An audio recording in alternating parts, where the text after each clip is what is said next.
নমস্কার। Motivational with me চ্যানেলে নতুন আরো একটি পর্ব নিয়ে আপনাদের সকলকে জানাই স্বাগত। আমরা প্রত্যেকটা মানুষ টাকা জমাতে কিন্তু পছন্দ করি। সেই টাকা দিয়ে নিজের ইচ্ছে, শখ, আহ্লাদগুলো পূরণ করতে বড্ড ভালো লাগে।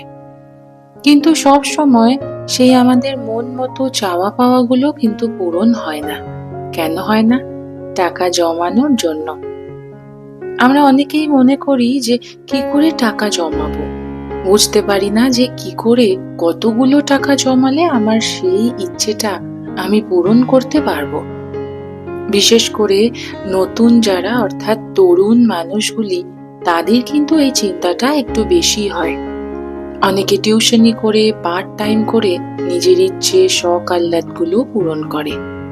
টাকা জমানোর কতগুলি উপায় আছে, তা হলো নিজের সঠিক পরিকল্পনা, নিয়মিত অভ্যাস এবং ধৈর্য। আজকে আপনাদের সামনে তেমনই কয়েকটি কথা তুলে ধরব, কি করে প্রচুর টাকা জমিয়ে নিজের ইচ্ছে, শখগুলো পূরণ করতে পারবেন। আশা করছি ভিডিওটি আপনাদের ভালো লাগবে, তাই সম্পূর্ণ ভিডিওটি শেষ পর্যন্ত দেখার সকলকে আমার অনুরোধ রইল। প্রথমত, আপনার আয় কত তা ঠিক করা। টাকা জমানোর জন্য সবার প্রথম যেটা দরকার তা হলো নিজের আয় কত সেটা সম্পর্কে অবগত থাকা। সবার আগে আপনি চিন্তা করুন যে আপনার আয় ঠিক কত, তারপরেই আপনি সঞ্চয়ের চিন্তা করুন। ধরুন আপনি আপনার কোনো কাজ করে কিংবা অন্য কিছু করে 2000 টাকা জমাচ্ছেন, আর অন্য জায়গা থেকে আরো 2000 টাকা জমাচ্ছেন। এইভাবেই আপনি ঠিক করুন যে আপনার মাসিক আয় ঠিক কত। যখনই আপনি ঠিক করতে পারবেন যে আপনার মাসিক আয় ঠিক কত, তারপর আপনি সেখান থেকে সঞ্চয় এমনি কিন্তু চাইলে করতে পারবেন। দ্বিতীয়ত, হিসেব সবসময় লিখে রাখুন। আপনি মাসে টাকা কোথায় খরচ করছেন, কিভাবে করছেন, কেন করছেন, তার একটা স্বচ্ছ হিসেব নিজের কাছে রাখুন।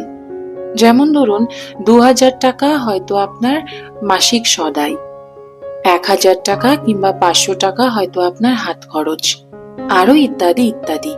সব মিলিয়ে আপনার মোট কত খরচ হচ্ছে সেটা আপনি লিখে রাখুন। সেই খরচের থেকে আপনি কত নিজে সেভিংস করতে পারছেন সেটাও আলাদা জায়গায় একটা হিসেবে মতো করে লিখে রাখুন। দেখবেন মাস শেষে আপনার কিন্তু একটা স্বচ্ছ ধারণা থাকবে যে কোথায় আপনার কত খরচ হচ্ছে আর কত আপনি নিজে বাঁচাতে পারছেন।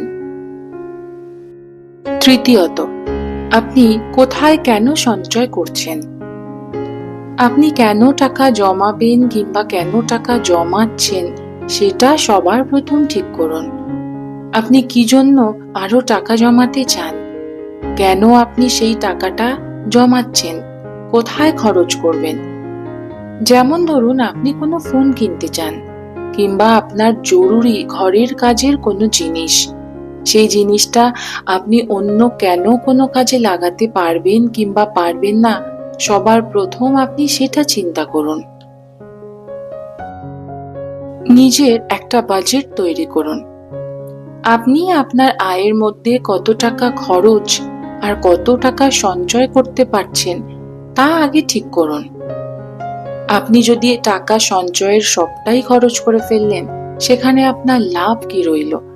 সবার আগে আপনি ঠিক করুন যে মাসে আপনার আয় কত, এবং তারপর ঠিক করুন আপনি সেখান থেকে সঞ্চয় কত করতে পারছেন।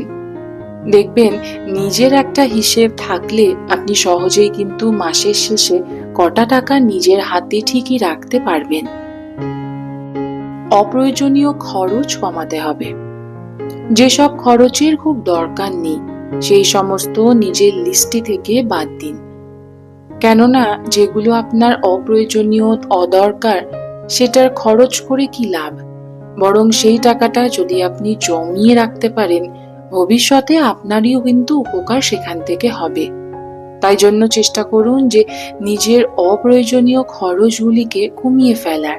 দেখবেন সেখান থেকে অনেকখানি টাকা কিন্তু আপনি নিজের জন্য ঠিকই বাঁচাতে পারছেন।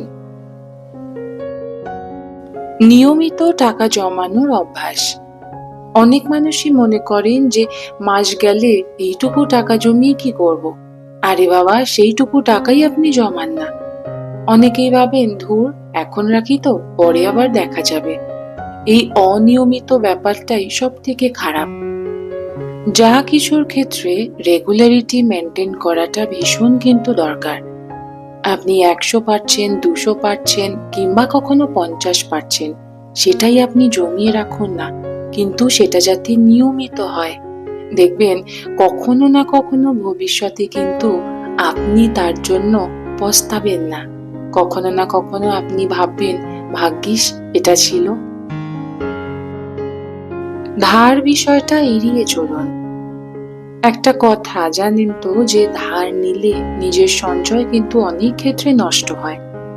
চেষ্টা করুন সর্বদা ধার জিনিসটা যাতে এড়িয়ে চলা যায়। খরচ হলে আগে সঞ্চয় থেকে তা ব্যবহার করুন, কিন্তু চেষ্টা করুন যে ধার যাতে কোনোভাবেই কারো থেকে না নিতে হয়। অপ্রয়োজনীয় ঋণ, ধার এই সমস্ত কিছু এড়িয়ে চলুন। দেখবেন জীবনে কিন্তু আপনি ভালো থাকবেন, আপনি কিন্তু সঞ্চয় করতে পারবেন। সবশেষে একটা কথা বলি, আপনার এই সঠিক পরিকল্পনা কাজ করছে কিনা প্রত্যেকটা মাসে তা হিসেব করে দেখুন। নিজের সঞ্চয় পরিকল্পনা যতটা পারছেন ঠিক রাখুন। কোথায় বেশি খরচ হয়েছে, কোথায় কম খরচ হয়েছে, কোথায় আরেকটু বুঝে করলে ঠিক হতো, এই সমস্ত কিছু নিজের কাছে একটা হিসেব রাখুন। দেখবেন আপনি কিন্তু তাতে সেভিংস করতে পারছেন, নিজের কাছে কিছু টাকা হলেও জমিয়ে রাখতে পারছেন, আর তাতে উপকার কিন্তু আপনারই হবে। তাই যদি আপনিও টাকা জমাতে চান, এই ছোট ছোট পরিকল্পনাগুলি আজ থেকেই শুরু করুন মেনে চলার। দেখবেন মাস শেষে কিছু টাকা কিন্তু আপনার হাতে থাকবেই। ভিডিওটি যদি কিছু ভালো লেগে থাকে তাহলে অবশ্যই একটি লাইক, কমেন্ট ও চ্যানেলটিকে সাবস্ক্রাইব করে পাশে থাকার অনুরোধ রইল। আপনাদের একটি লাইক আমাকে আরো নতুন নতুন মোটিভেশনাল ভিডিও দিতে অনেকটা এগিয়ে নিয়ে যাবে।